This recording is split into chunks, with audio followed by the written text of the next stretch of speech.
വിശ്വവന്ദനം സയോഗ മാതൃക.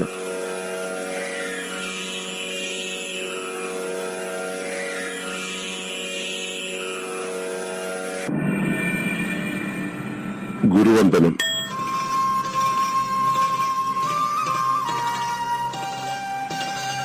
സഹസ്രാരം, പുനാഹതം,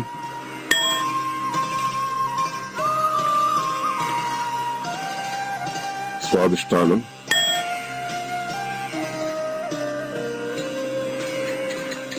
പതനം, ഇടുപ്പ്,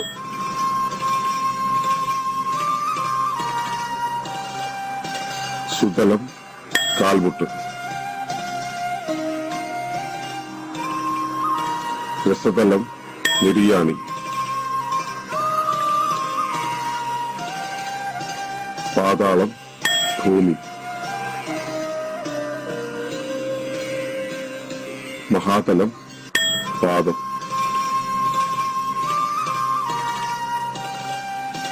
തലാതലം, കാൽവണ്ണ. വിതലം, തുട.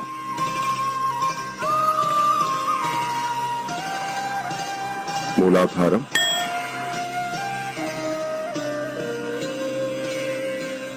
മണിപൂരകം,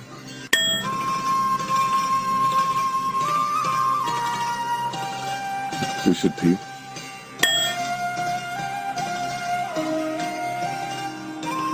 സഹസ്രാരം,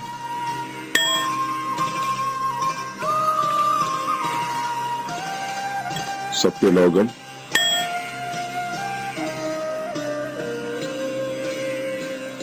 കർണം. മുമ്പിലേക്ക് നോക്കിയിട്ട്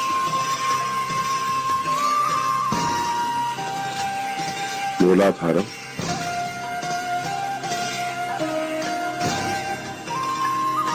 സ്വാദിഷ്ഠാനം,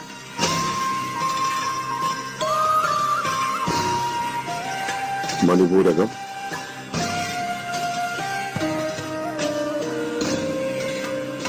അനാഹതം,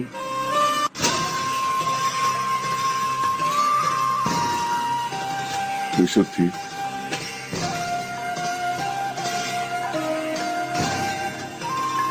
ആജ്ഞ,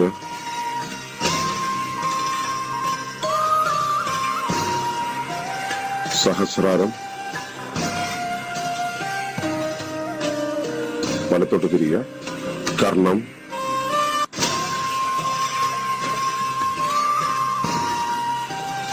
മൂലാധാരം,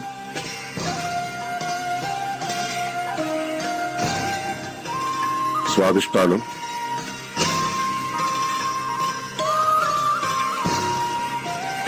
മണിപൂരകം,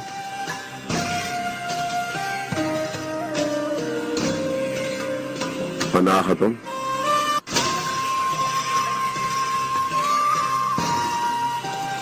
വിശുദ്ധി,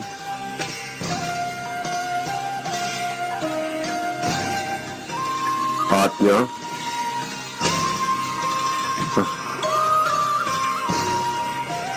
സഹസ്രാരം. ഇടത്തോട്ട് തിരിയുക. കർണം,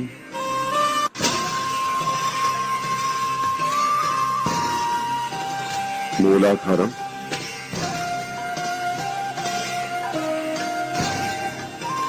സ്വാദിഷ്ഠാനം,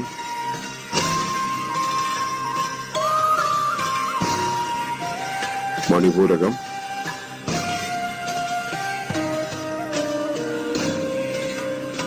അനാഹതം,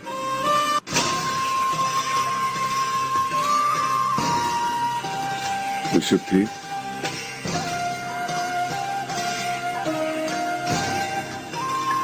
ആജ്ഞ,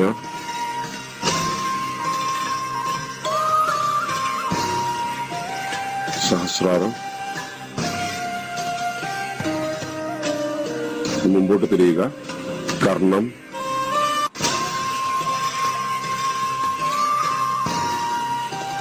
മൂലാധാരം,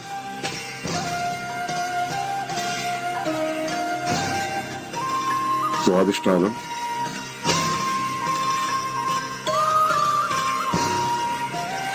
മണിപൂരകം,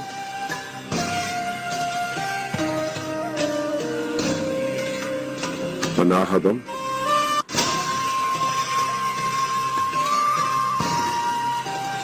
വിശുദ്ധി,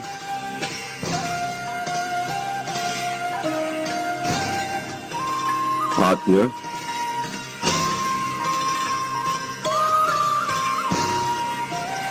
സഹസ്രാരം. ഇനി ഗുരുവന്ദനം.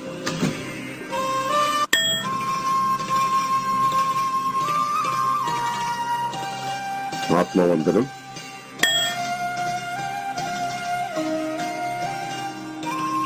ഭൂമിവന്ദനം,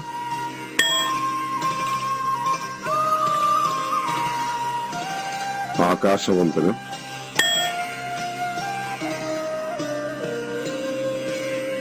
വിശ്വവന്ദനം,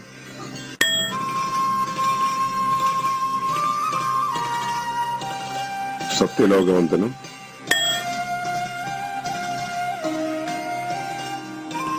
വിശ്വവന്ദനം,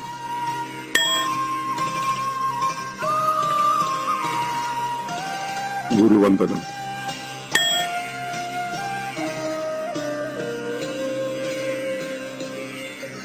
മുദ്ര.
Journaling integrates memory, experience, and imagination to action.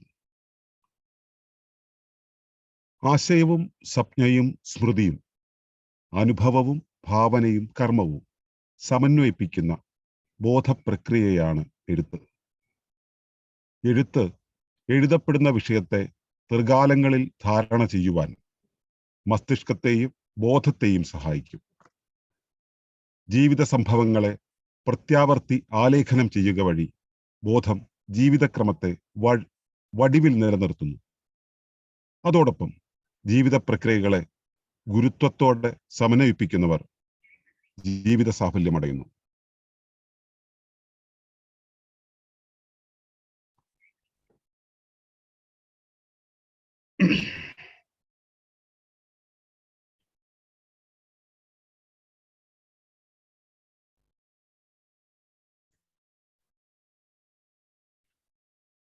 ഏവർക്കും നമസ്കാരം. ശുഭകരമാകട്ടെ ഈ ദിനം, സന്തോഷകരമാവട്ടെ, സൗഖ്യകരമാകട്ടെ. അനുഭവങ്ങളും അനുഭൂതികളും നമ്മെ ഏവരെയും നയിക്കുമാറാകട്ടെ. വളരെ ചെറിയ കാലത്ത് തന്നെ അക്ഷരം പഠിച്ച് എഴുതി തുടങ്ങിയവരാണ് നമ്മൾ. ജീവിത തിരക്കുകളിൽ പല യന്ത്രങ്ങൾ നമ്മെ സ്വാധീനിച്ചപ്പോ എഴുത്ത് യന്ത്രങ്ങളെ നാം പുതുക്കി കൈകൊണ്ട് എഴുതുക എന്നുള്ളതിന് പകരം ടൈപ്പ് ചെയ്യുക എന്ന രീതിയിലേക്ക് വന്നു. ഇപ്പോൾ പറഞ്ഞാൽ അത് അച്ചടിക്കപ്പെടും എന്നുള്ള അവസ്ഥയിലെത്തിയപ്പോൾ നമ്മൾ അതും മറക്കാൻ തുടങ്ങി.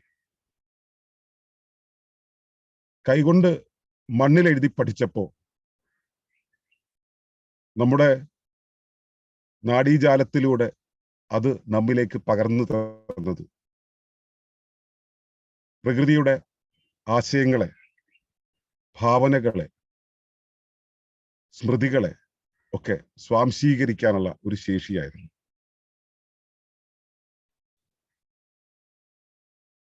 അതുവഴി നമ്മൾ പലതും പഠിച്ച് പിന്നീട് എഴുതി അവതരിപ്പിച്ച് മുന്നേറിയ ഒരു കാലമുണ്ടായിരുന്നു. എഴുതുമ്പോൾ സംഭവിക്കുന്നത്, നാം എന്തിനെക്കുറിച്ചാണോ എഴുതുന്നത് ആ എഴുതുന്ന ആ ആശയത്തെ നമ്മളൊരു സംജ്ഞയാക്കി മാറ്റുന്നുണ്ട്. ആ സംജ്ഞയെ നമ്മൾ ഓർമ്മയിൽ നിന്ന്, സ്മൃതിയിൽ നിന്നാണ് എടുക്കുന്നത്. അതിനെ വർത്തമാന അനുഭവമായി ചേർത്തിണക്കി നമ്മുടെ ഭാവന കൊണ്ട് കൂട്ടിച്ചേർത്ത് അതിനെ ഒരു കർമ്മത്തിലേക്ക് പതിപ്പിക്കുക എന്ന കർമ്മത്തിലേക്ക് കൊണ്ടുവരികയാണ്. അപ്പോൾ എഴുതുക എന്നുള്ള പ്രക്രിയയിൽ മസ്തിഷ്കത്തിന്റെ ഒട്ടേറെ ഭാഗങ്ങൾ, ആശയം രൂപീകരിക്കാനുള്ള ഒരു ഭാഗം, സംജ്ഞകളെ സൂക്ഷിക്കുന്ന ഒരു ഭാഗം, സ്മൃതികളാക്കി വെക്കുന്ന ഭാഗം, അനുഭവങ്ങളെ നേരിടുന്ന, അനുഭവങ്ങളെ എടുക്കുന്ന ഇന്ദ്രിയങ്ങളുടെ ഭാഗം, ഭാവന ചെയ്യാനുള്ള നമ്മുടെ ശേഷി, നമ്മൾക്ക് കർമ്മം ചെയ്യാനുള്ള ഒരു ഒരു മണ്ഡലം, ഇവയെല്ലാം നിയന്ത്രിക്കുന്ന മസ്തിഷ്ക ഭാഗങ്ങളെ നാം എഴുതുന്ന സമയത്ത് കോർഡിനേറ്റ് ചെയ്യും. എഴുതുക എന്നുള്ള പ്രക്രിയ ഈ അടുത്ത കാലത്ത് ഉണ്ടായതാണ്. കുറച്ചേറെ വർഷങ്ങളായിട്ടുള്ളൂ, കുറച്ച് 1000 വർഷങ്ങളായിട്ടുള്ള എഴുത്തൊക്കെ ഉണ്ടായിട്ടുള്ളൂ. പക്ഷെ അതിനു മുമ്പ് ഈ പ്രക്രിയകളെ എല്ലാം ഒരുമിച്ച് കൊണ്ടുപോയിരുന്നത് ബോധമാണ്. ആ ബോധത്തെ നമ്മൾ ഏത് കാലത്ത് നിലനിൽക്കുമ്പോഴും, നമ്മൾ എപ്പോൾ എന്തായിരിക്കുമ്പോഴും അതായിരിക്കുന്ന ആ ബോധത്തെയും അതിന്റെ ഇவ்விധമുള്ള എല്ലാ സംവിധാനങ്ങളെയും തമ്മിൽ പരസ്പരം കോർത്തിണക്കാൻ എഴുത്ത് എന്നുള്ള പ്രക്രിയയ്ക്ക് കഴിയുന്നുണ്ട്. അങ്ങനെ നമ്മൾ എഴുതുന്ന വിഷയത്തെ, നമ്മളൊരു കാര്യത്തെ എഴുതി പിടിപ്പിക്കുന്നുണ്ടെങ്കിൽ ആ എഴുതപ്പെടുന്ന വിഷയത്തെ ത്രികാലങ്ങളിൽ, പൂർവകാലം, വർത്തമാനകാലം, ഭാവികാലം, ഇങ്ങനെ ത്രികാലങ്ങളിൽ ഇവയെ സമന്വയിപ്പിച്ച് ബോധ്യപ്പെടാൻ മസ്തിഷ്കത്തെയും നമ്മുടെ ബോധത്തെയും ഈ എഴുത്ത് സഹായിക്കും. നമ്മളൊരു കാര്യത്തെ ആശയം കൊള്ളുന്നത് പോലെയല്ല, ഒന്നിനെ കേൾക്കുന്നത് പോലെയല്ല, ഒന്നിനെ അനുഭവിക്കുന്നത് പോലെയല്ല എഴുത്ത്.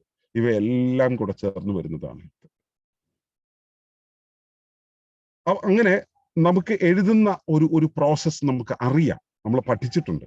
പക്ഷെ ഈ അടുത്ത കാലത്ത് നമ്മളത് പല കാരണങ്ങളാൽ മാറ്റിവെച്ച് അത് നമ്മൾ മുരടിച്ചു പോയ ഒരു അവസ്ഥയാണ്.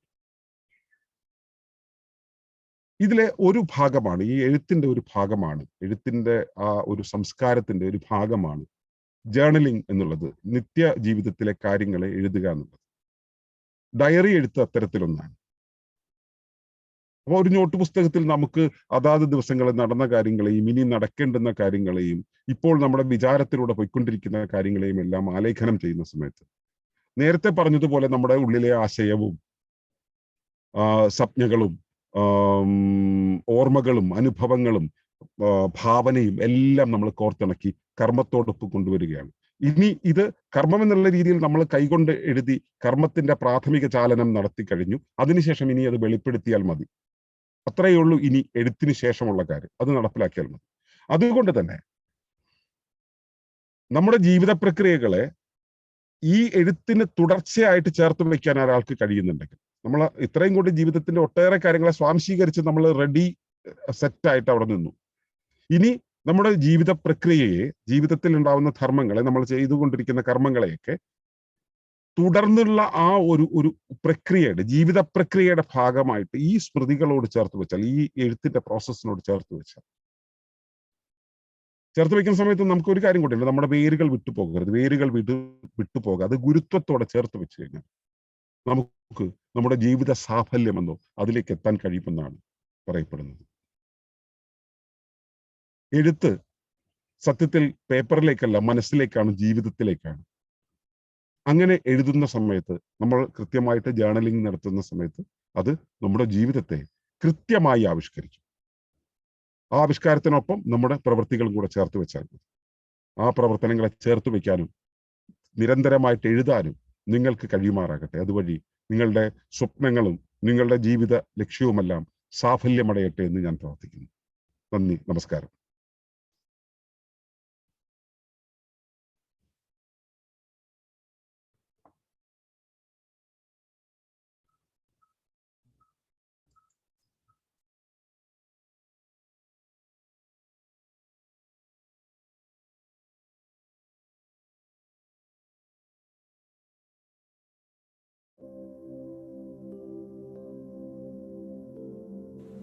വിമുക്തി ധ്യാനം.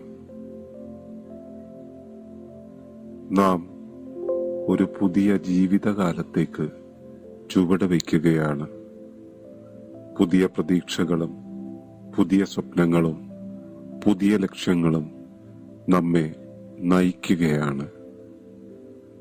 നമ്മെ ഇന്നോളം പിറകോട്ട് വലിച്ച എല്ലാ സാഹചര്യങ്ങളിൽ നിന്നും ഇപ്പോൾ നാം വിമുക്തി നേടുകയാണ്. പ്രകൃതിയുടെ നിയതമായ സ്വയം ശമന സംവിധാനം നമ്മിൽ നിറഞ്ഞു നിന്ന് നമ്മെ വിമുക്തമാക്കുകയാണ്. നാം വിമുക്തി നേടുന്ന ഇതുവരെയുള്ള ജീവിതത്തെ ഒന്ന് ഓർത്തെടുക്കാം.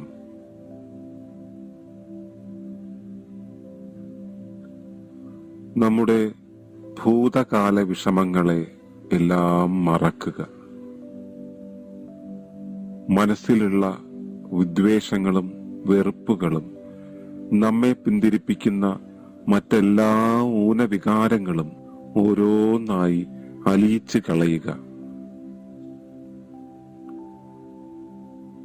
നമ്മെ വേദനിപ്പിച്ചിട്ടുള്ള എല്ലാവർക്കും മാപ്പു നൽകുക. നാം വേദനിപ്പിച്ചവരോടെല്ലാം മാപ്പു ചോദിക്കുക. ജീവിതത്തിലുണ്ടായ നല്ല കാര്യങ്ങൾക്കെല്ലാം നന്ദി പറയുക. നാം അനുഭവിക്കുന്ന എല്ലാ നന്മകൾക്കും നന്ദി പറയുക. അതോടൊപ്പം വിഷമവും വേദനയും നൽകി നമ്മെ ശക്തിപ്പെടുത്തിയ ജീവിതാനുഭവങ്ങൾക്ക് നന്ദി പറയുക. ഇനി നമുക്ക് ചുറ്റും നടക്കുന്ന സർവ്വതിനെയും അറിഞ്ഞുകൊണ്ടേയിരിക്കുക. അവയിൽ നമ്മുടെ ധർമ്മത്തിന് നിരക്കാത്ത എല്ലാത്തിനോടും നിസ്സംഗത പാലിക്കുക. നമ്മുടെ ധർമ്മത്തിന് നിരക്കുന്ന എല്ലാത്തിനോടും രചനാത്മകമായി ഇടപെടുക. നമ്മുടെ നേരെ വരുന്ന എല്ലാ വെല്ലുവിളികളെയും എതിർപ്പില്ലാതെ സ്വീകരിക്കുക. ഉചിതമായ പരിഹാരങ്ങൾ കണ്ടെത്തി ആ സാഹചര്യത്തെ സമചിത്തതയോടെ തരണം ചെയ്യുക. എല്ലാ ദുർഘടഘട്ടങ്ങളും അതിന്റെ ചാക്രികതയിലൂടെ മാറിപ്പൊയ്ക്കൊള്ളും എന്ന യാഥാർത്ഥ്യത്തിൽ വിശ്വാസമൂന്നി വരാനിരിക്കുന്ന നല്ല ഭാവിയെ ആശിക്കുക. പ്രകൃതിയോടും അതിലെ സർവചരാചരങ്ങളോടും മനസ്സുകൊണ്ടും പ്രവൃത്തി കൊണ്ടും സുതാര്യമായി ഏകതാനതയിലാകുവാൻ ശ്രദ്ധിക്കുക. എല്ലാത്തിനോടും നിരുപാധികമായി ഹൃദയത്തിൽ നിന്നുമുള്ള ഗാഠമായ സ്നേഹവും അനുകമ്പയും സൂക്ഷിക്കുവാൻ നിതാന്ത ശ്രദ്ധ പുലർത്തുക. എല്ലാവിധ വിഷമങ്ങളെയും നഷ്ടങ്ങളെയും തെല്ലും പ്രതിരോധമില്ലാതെ നമ്മിലൂടെ കടന്നു പോകുവാൻ അനുവദിക്കുക.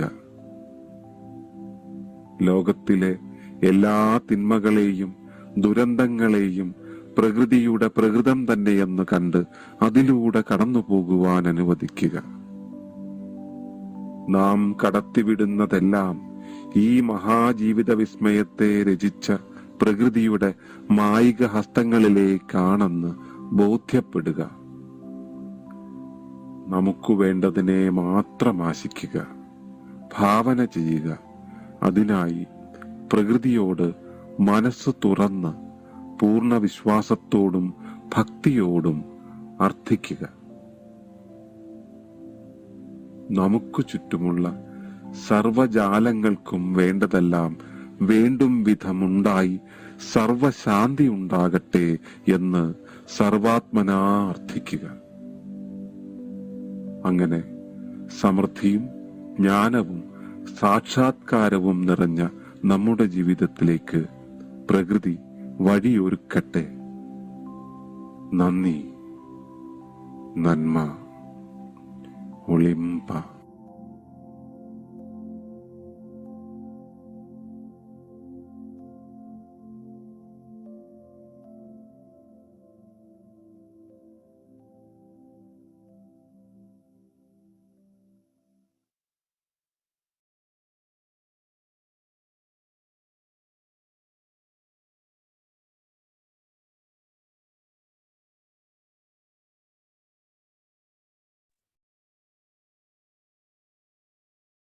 തിരികെ വരാം.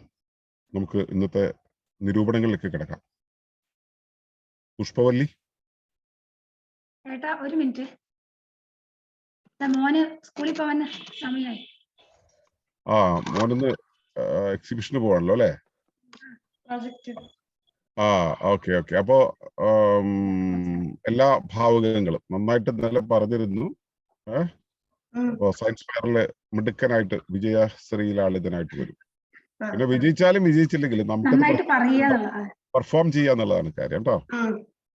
ശരി, പോയി വരും. ഞാൻ കൊണ്ടുവിട്ടിട്ട് വരാം ഏട്ടാ. എന്നിട്ട് പറയാം. ആയിക്കോട്ടെ ആയിക്കോട്ടെ, ശരി.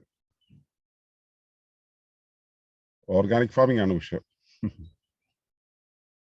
ഓക്കെ, പുഷ്പവല്ലി ഉണ്ടോ അവിടെ?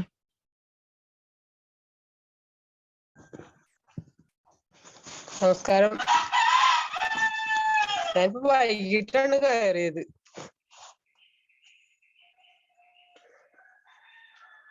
കുഴപ്പമില്ല, പറഞ്ഞോളൂ.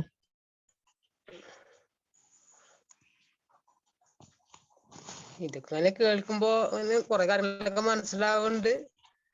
പിന്നെ ഇപ്പോ ഇന്നലെ പറഞ്ഞ പോലെയൊക്കെ ചെയ്തു. അതൊക്കെ നല്ല രീതിയിൽ തന്നെ. ഇന്നലെ കുറച്ച് ബുദ്ധിമുട്ടുകളൊക്കെ ഉണ്ടായിരുന്നു. ഇപ്പൊ വലിയ കുഴപ്പമില്ല, ഇന്നും വലിയ കുഴപ്പമില്ല. അതേപോലെ ചെയ്യാൻ സാധിക്കുന്നുണ്ട്. ഓക്കെ ഓക്കെ, അത് തുടർന്ന് പോയാൽ മതി. ബാക്കിയുള്ള കാര്യങ്ങളെല്ലാം ക്രമീകരിച്ചു. എല്ലാ കാര്യങ്ങളും അതുപോലെ നടക്കുമെന്ന് പ്രതീക്ഷിക്കുന്നു. കമ്പനി പ്രാർത്ഥിക്കുന്നുണ്ട്. ആകട്ടെ ആകട്ടെ ആകട്ടെ, സന്തോഷം. നന്ദി, നമസ്കാരം. രാത്രി ഇന്നലെ കുറച്ച് ബുദ്ധിമുട്ടൊക്കെ ഉണ്ടായിരുന്നു. ഇന്നും വലിയ കുഴപ്പമൊന്നും ഇല്ല. ഓക്കെ ഓക്കെ, ശരി. അപ്പൊ കൃഷ്ണകുമാരേട്ടാ. നമസ്കാരം. വളരെ നല്ലൊരു വിഷയമായിരുന്നു ഇന്ന് കൈകാര്യം ചെയ്തിരുന്നത്. എഴുത്തിന്റെ പ്രാധാന്യം, അത് എഴുത്തിൽ ആശയും സംജ്ഞയും സ്മൃതിയും അനുഭവവും ഭാവനയും കർമ്മവും സമന്വയിപ്പിക്കുന്നു എന്നത് നല്ലൊരു അറിവായിരുന്നു. ഞാൻ ഓർക്കുന്നു 80കളിൽ ഒരുമിച്ച് താമസിച്ചിരുന്ന ഒരു സുഹൃത്ത് 3-4 വർഷത്തിന് ശേഷം സോഫ്റ്റ്വെയറിലേക്ക് മാറുകയും അദ്ദേഹം അമേരിക്കയിൽ പോയ ശേഷം എനിക്ക് അയച്ച എഴുത്ത് ആദ്യം കമ്പ്യൂട്ടറിൽ പ്രിന്റ് ഔട്ട് എടുത്ത് അതിന്റെ അടിയിൽ ഒരു ഒപ്പിട്ട് വല്ലാത്ത ഒരു അന്യതാബോധം അനുഭവപ്പെട്ടു. ആ സുഹൃത്തുബന്ധം പോയതുപോലെയോ എന്തോ ഒരു അടുപ്പം, ആത്മബന്ധം തകർന്ന പോലെയൊക്കെയാണെന്ന് അല്ലാതെ ഉൾക്കൊള്ളാൻ വലിയ പ്രയാസം തോന്നിയത്. അതുപോലെ പിന്നെ കേട്ടിട്ടുണ്ട്, ഈ യേശുദാസ് ഒരു മലയാള ഗാനം പാടുന്നതിന് മുമ്പ് അദ്ദേഹത്തിന്റെ കൈയക്ഷരത്തിൽ തന്നെ അത് എഴുതുമായിരുന്നു. അത് വളരെ നിർബന്ധമായിരുന്നു. എഴുതിയാലേ അതിന്റെ ഫുൾ ആശയം ഉൾക്കൊള്ളാൻ കഴിയുള്ളൂ എന്ന് അദ്ദേഹം പൂർണ്ണമായി വിശ്വസിച്ചിരുന്നു എന്ന് ഞാൻ വായിച്ചിട്ടുണ്ട്. അതുപോലെ വിദേശ രാജ്യങ്ങളിലെ മറ്റും ഗ്രാഫോളജി, ഒരാളുടെ അക്ഷരത്തിന്റെ ഇതിൽ നിന്ന് ആളിന്റെ സ്വഭാവം മനസ്സിലാക്കുകയും ഒരു ഉദ്യോഗാർത്ഥിയുടെ അക്ഷരം പഠിച്ചിട്ട് പുള്ളിയെ ഫൈനലായിട്ട് തിരഞ്ഞെടുക്കുന്നതിന് മുമ്പ് ആ ഗ്രാഫോളജിസ്റ്റിന്റെ അഭിപ്രായം തേടുന്നതും ഒക്കെ കേട്ടിട്ടുണ്ട്. വളരെ നല്ലൊരു വിഷയമായിരുന്നു. ഡയറി എഴുതുന്ന സ്വഭാവം പണ്ടുണ്ടായിരുന്നു. അത് ഇക്കാലത്ത് അത് എടുത്തു നോക്കുന്നുണ്ടെ പല നല്ല കാര്യങ്ങളും കണ്ടെത്താൻ പറ്റിയിട്ടുണ്ട്. പക്ഷെ പിന്നീട് അതെല്ലാം നഷ്ടപ്പെട്ടിരിക്കുന്നു ഇന്നത്തെ. ഇപ്പോൾ ഈ പ്രഭാത സത്സംഗത്തിലൂടെ എഴുത്ത് വീണ്ടും തിരിച്ചു വന്നിരിക്കുകയാണ്. ഡയറിയിൽ എഴുതാറുണ്ടെല്ലാം. അത് നല്ല കാര്യമാണ്. നന്ദി, നമസ്കാരം. നമസ്കാരം ഏട്ടാ, നമസ്കാരം. വർഗീസ് ഏട്ടാ.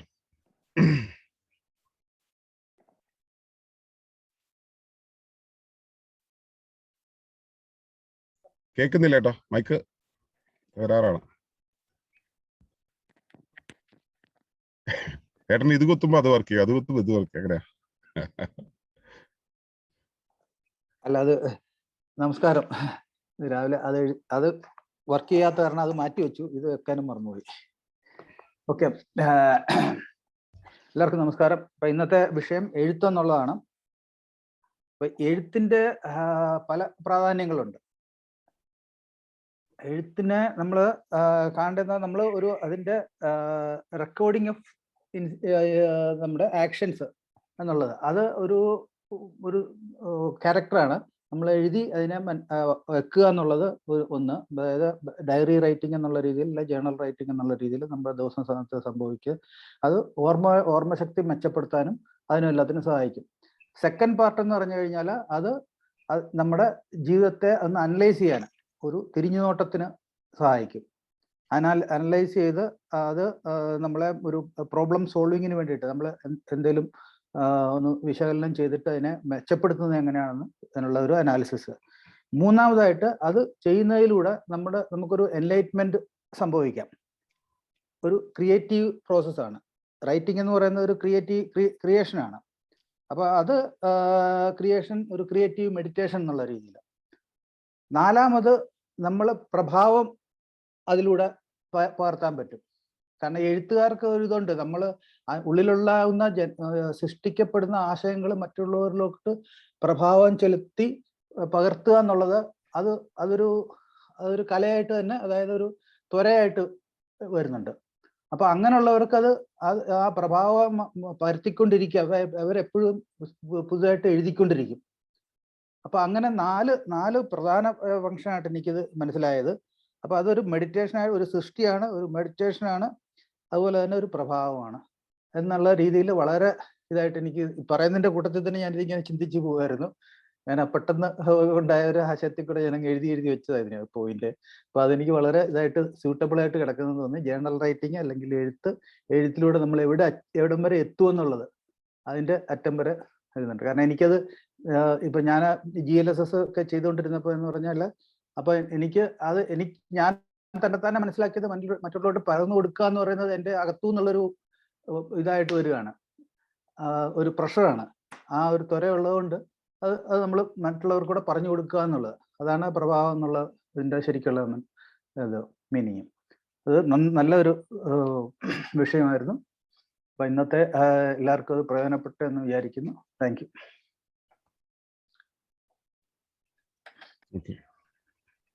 ഒരു അല്പസമയം ഒന്ന് കാത്തിരിക്കാം പൊന്നി എന്ന് പറയാനായിട്ട്. ഓക്കെ. അപ്പോ ഇതിപ്പോ നമ്മളിപ്പോ കോഴ്സ് മെറ്റീരിയൽ എന്നുള്ള രൂപത്തിൽ തയ്യാറാക്കുന്നത് കൊണ്ട് കൂടെ അതിനെ കാച്ചിക്കുറുക്കി ജേണലിലേക്ക് ഫോക്കസ് ചെയ്താണ്. എഴുത്തുകൊണ്ട് ഒരുപാട് പ്രത്യേകിച്ചും ഈ മുമ്പേ പറഞ്ഞ സ്മൃതി എന്നൊക്കെ നമ്മൾ പറഞ്ഞല്ലോ, അത് ഓരോന്നിനോടും ശരിക്കും വളരെ കൃത്യമായിട്ട് ഇടപെടും. അതായത് നമുക്കൊരു ആശയത്തെ ഡെവലപ്പ് ചെയ്യാൻ എഴുത്ത് ഉപയോഗിക്കാം. ആശയത്തെ സിംബോളൈസ് ചെയ്യുന്നത് എങ്ങനെയാണ്, ഇപ്പോൾ ഉദാഹരണ സഹിതം നമുക്കത് എങ്ങനെ അവതരിപ്പിക്കാം. ഉദാഹരണങ്ങൾ മാത്രമല്ല, അതിനെ അവതരിപ്പിക്കുന്ന രീതി, ആ പ്രസന്റേഷൻ സ്റ്റൈൽ അതിനെ സ്വാധീനിക്കും. ഇത് മെമ്മറൈസ് ചെയ്യുന്നതിനും മെമ്മറിയിൽ സ്റ്റോർ ചെയ്യുന്നതിനും അതിനെ റീകളക്ട് ചെയ്യുന്നതിൻ്റെയും കാര്യത്തിലും എഴുത്ത് ഭയങ്കരമായിട്ട് ഉപകരിക്കുന്നുണ്ട്. ഇതിനു മുമ്പുള്ള എക്സ്പീരിയൻസ്, ഇപ്പോഴുള്ള എക്സ്പീരിയൻസ്, ആ എക്സ്പീരിയൻഷ്യൽ ആയിട്ടുള്ള അവസ്ഥ, ആനുഭൂതികമായിട്ടുള്ള അവസ്ഥ, അതിനെ അത് കൈകാര്യം ചെയ്യുന്നുണ്ട്. എഴുതുന്ന സമയത്ത് ശരിക്കും നമ്മൾ അനുഭൂതിയുടെ ആ തത്തുല്യമായിട്ടുള്ള ഭാവനയിലേക്ക് നമ്മൾ പോകും. അതിനെ നമ്മുടെ കർമ്മമായിട്ട് ചെയ്യുന്ന സമയത്ത് നമ്മൾ ആ എഴുതുമ്പോൾ ആ ഭാവന തത്തുല്യമായിട്ട് നടന്നുകൊണ്ടിരിക്കും, അപ്പുറത്തൂടെ നടന്നുകൊണ്ടിരിക്കും. ഇതിലെ മിസ്ലീഡ് ചെയ്യുന്നൊരു സാധനമാണ് കേട്ടെഴുത്ത് എന്ന് പറയുന്നത്. കേട്ടെഴുത്ത് എന്ന് പറഞ്ഞാൽ ആ വാക്കുകൾ അതേപോലെ എഴുതുക എന്നുള്ളതല്ലാതെ അതിനപ്പുറത്തേക്ക് ഈ വ്യക്തി, എഴുതുന്ന വ്യക്തിക്ക് ഒരു സർഗമായ ഉണരൽ ശരിക്കും ഉണ്ടാവുന്നില്ല. കേട്ടെഴുതുന്ന സമയത്ത്, അതായത് സ്കൂളുകളിലൊക്കെ കേട്ടെഴുത്തുന്ന വെച്ചാൽ വാക്കുകൾ അങ്ങ് എഴുതുന്നു എന്നുള്ളതാണ്. അതിന്റെ ആ ബിംബങ്ങൾ വരില്ല. ബിംബങ്ങൾ വരണമെന്നുണ്ടെങ്കിൽ ഈ എഴുതുന്ന ആൾ അതിനു വേണ്ടി മെനക്കെടണം. അയാൾ സ്വയം എഴുതുകയാണെങ്കിൽ ഈ സംഭവം വന്നിരിക്കും. കേട്ടെഴുതുന്ന സമയത്ത് ഇത് വരില്ല. അതുപോലെ തന്നെയാണ് നമ്മൾ ബൈഹാർട്ട് ചെയ്തിട്ടുള്ള കാര്യങ്ങളെ റീപ്രൊഡ്യൂസ് ചെയ്യുന്നത്. അത് എഴുതുന്ന സമയത്തും ഇത് കൃത്യമായിട്ട് വരില്ല. ഭാവനയുടെ ലോകത്ത് നിന്നും ഇത് എഴുതുന്ന സമയത്താണ് വളരെ കൃത്യമായിട്ട് പ്രവർത്തിക്കുക എന്നുള്ളത് നിരീക്ഷിച്ചിട്ടുണ്ട്.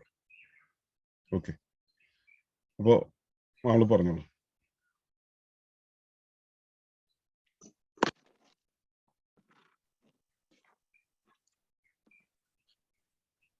എല്ലാവർക്കും നമസ്കാരം. ഇന്നത്തെ സുഭാഷിതം ജേർണലിംഗ് എന്നുള്ളതാണ്. ഞാൻ സ്ഥിരം ചെയ്യുന്ന ഒരു കാര്യമാണ്. കുറച്ചു കാലം അതിനൊരു ഇടവേള വന്നു, എങ്കിലും വീണ്ടും ഇപ്പൊ തുടങ്ങിയിട്ടുണ്ട്. ഇന്ന് പറഞ്ഞത് നമ്മളെ എക്സ്പ്രസ് ചെയ്യുന്നതിന്റെ പല വഴികളിൽ ഒന്നാണ് എഴുത്ത് എന്ന് പറയുന്നത്. അത് എനിക്ക് തോന്നുന്നത് അത് നമ്മൾ കുറച്ചും കൂടെ നമ്മുടേതായിട്ടുള്ള ഒരു സ്വാതന്ത്ര്യത്തിന് നമുക്ക് ചെയ്യാൻ സാധിക്കുന്ന പല പ്രവൃത്തികളിൽ ഒന്നാണ് ഈ ജേർണലിംഗ് എന്ന് പറയുന്നത്.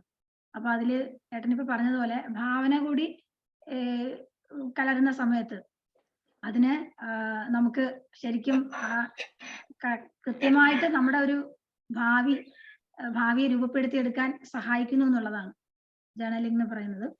അപ്പോ അതിൽ ഒരുപാട് പ്രക്രിയകളുണ്ട് ജേർണലിംഗ് എന്ന് പറയുന്ന കാര്യത്തില്. അതേട്ടൻ അത് വിശദീകരിച്ചു. എനിക്കത് വീണ്ടും ഞാൻ ആ ഒരു ചെറിയൊരു ഇടവേള എടുത്തതുകൊണ്ട് എനിക്കത് ഒരു ഒഴുക്കിൽ വരാൻ സാധിക്കുന്നില്ല. എങ്കിലും ഇപ്പം ഏതൊരു കാര്യവും നമുക്ക് ഒരു ക്രമത്തിലേക്ക് കൊണ്ടുവരുന്നത് ഒരു തുടങ്ങാൻ പറ്റിയ നല്ലൊരു സംവിധാനമാണ് ഈ ജേർണലിംഗ് എന്ന് പറയുന്നത്.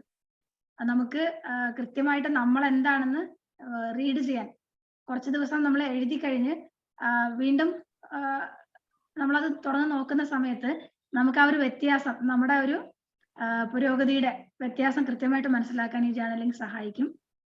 അപ്പോൾ അതിന്റെ ഒരു ഫലം ശരിക്കും അനുഭവിച്ചുകൊണ്ടിരിക്കുന്ന അല്ലെങ്കിൽ അനുഭവിച്ചിട്ടുള്ള ഒരാളാണ് ഞാൻ എന്നുള്ള നിലയ്ക്ക് ജേർണലിങ്ങിനെ കുറിച്ച് വീണ്ടും കേട്ട സമയത്ത് ഒരു നല്ല ഒരു ശീലമാണ് അത് എന്നുള്ളത് ഒന്നുകൂടെ ബോധ്യപ്പെട്ടു എന്നുള്ളത്. അപ്പൊ എല്ലാവർക്കും ഈ ഒരു ശീലത്തിലൂടെ കടന്നു പോകാൻ, അല്ലെങ്കിൽ ഈ ഒരു ശീലം തുടങ്ങുന്നതിലൂടെ അവരവരുടെ